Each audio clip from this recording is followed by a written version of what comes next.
Obviously, I'm a Yankees fan, so I'd love to see him. It's almost like legacy of like the NFL versus. But I definitely think that Baker could be a really good player for the Panthers moving forward. Did I say Oreos? There's a lot of questions I have about Mahomes. Looks like a kid playing Madden. Turning point in the game is the 13-second drive. They play very hard, even though they're terrible. He's a good pick. For sure. He's going to be a good player. But I can't argue against the Jamar Chase pick. They made moves saying we're going to win this year, at least get into the playoffs. I'm going with my guy, Corey Seager. So glad. What's good, y'all? My name is Austin Drummond, and I play rugby for the University of Notre Dame. And you're listening to The Outsider's Opinion with Austin and Kevin. What's up, y'all? Welcome to our NBA opinions of the weekend. While we wait for these series, to review these series, we have a hypothetical of someone that we could most likely see in the playoffs for a very long time, consecutively. And the man that came up with this question, Austin. Yeah, Wemby had an amazing season. Obviously, he was second in Defensive Player of the Year votes and also first in Rookie of the Year. What a year. He's definitely a generational talent. We haven't seen a guy with his amount of agility, shooting ability at his height. Kevin, what is his ceiling? Is there a ceiling that we can even see? You know, if healthy, I think that's the biggest thing. However, his health seemed to do great this year, so that may be sort of a minor argument now. I think his ceiling, like he's definitely, I don't feel like saying the best player in the NBA because that kind of seems obvious given what he can do. I don't know how, if we've seen this. Like, I know LeBron was great at defense, but to me, and like you also have Giannis, but to me, Wemby is such a freak. And like I want to hate him, but you also got to respect it. He's such a great defensive anchor, especially at center. And there's of course that clip of the three Grizzlies players like avoiding the basket because he's there. However, I don't know if there's such a to that level of degree defensive player as an offensive threat. I guess Giannis is such a great defensive player. And Well, I mean, if you go to Michael Jordan won a Defensive Player of the Year. Yeah, that's true. And obviously had 10 scoring titles. So, I mean, I think the peak or the ceiling at the moment, it's definitely best player of all time because we haven't seen a player like that. We don't know how his career is going to go, but it is pretty remarkable seeing what he did after year one. And it's not even his peak. It's not even, we're not even where he is projected to be.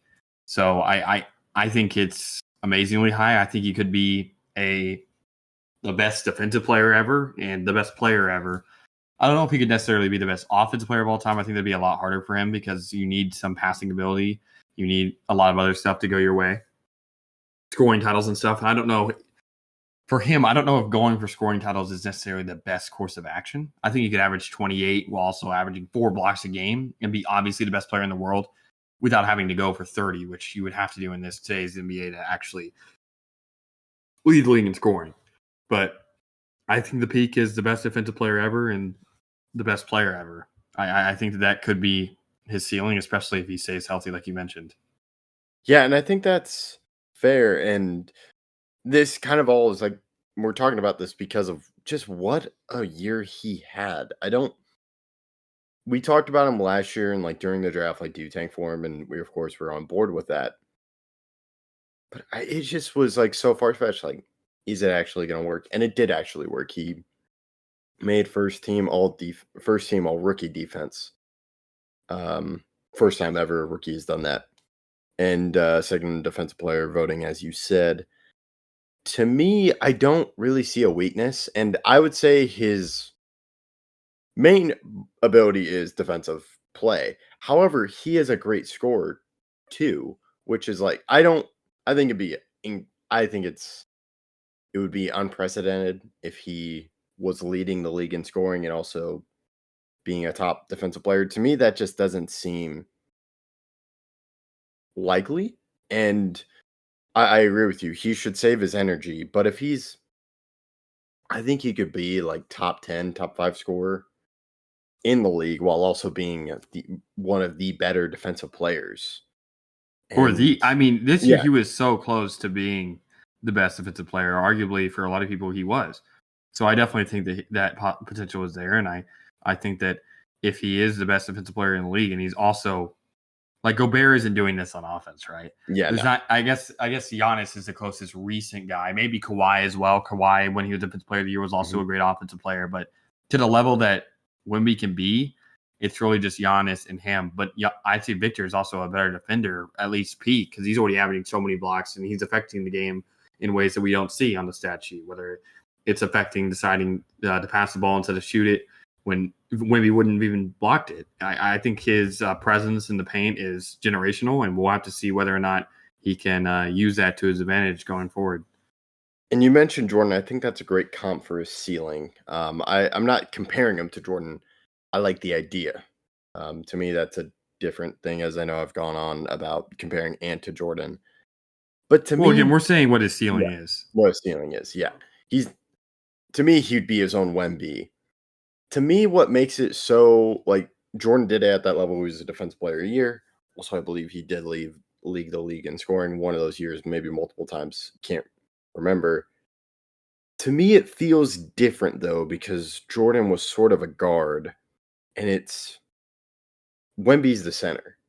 Um, and I know this probably was the case in like the 60s, 70s NBA, where the center was the best player, but Wemby can play in today's game scoring wise.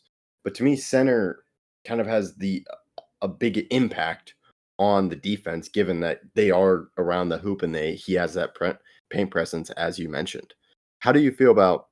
Do you understand what I'm saying? Like, it just feels weird, kind of saying like it because if Wemby did win Defensive Player of the Year, and also got a scoring champion another year, it'd be similar to what Jordan did. It just feels weird that a center was doing it compared to a guard, which Jordan Well, was.